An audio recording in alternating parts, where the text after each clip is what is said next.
Was this widespread recall wide enough? Here's Bob McEwen. Firestone is taking the extraordinary step of announcing a voluntary recall. Among the tires recalled last August were Firestone's 15-inch Wilderness all-terrain tires, known as Wilderness ATs.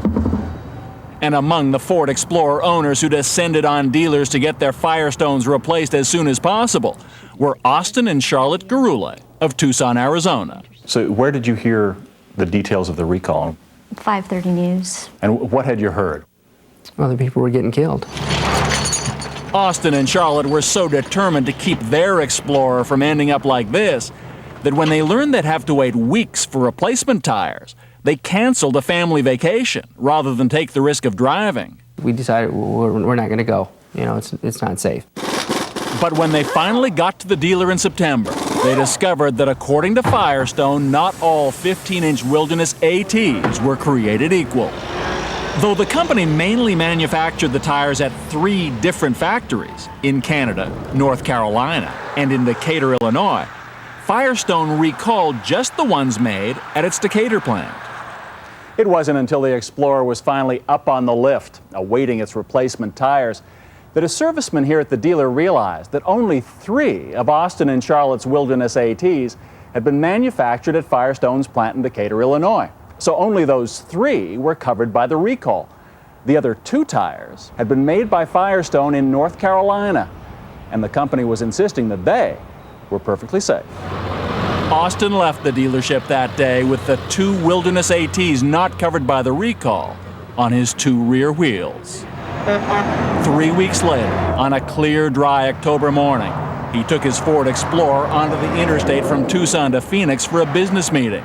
Austin insists he was driving at the speed limit of 75 miles an hour.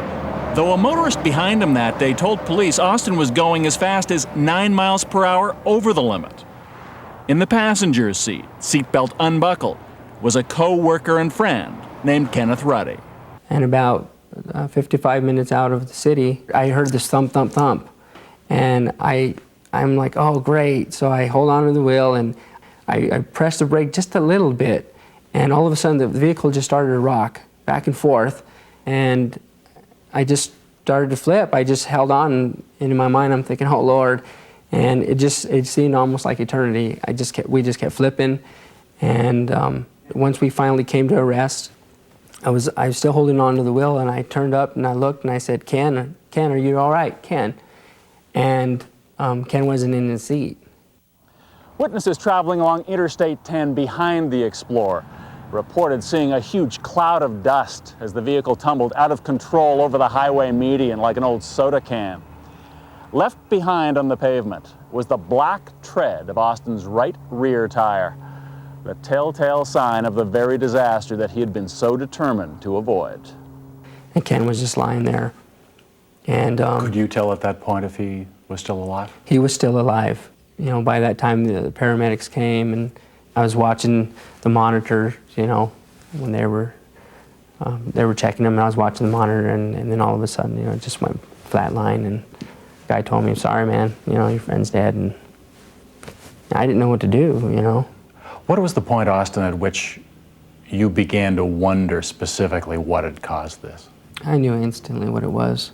I knew the tire. I mean, there's so much talk about these Firestone tires that in my mind's eye, I'm already thinking these damn tires.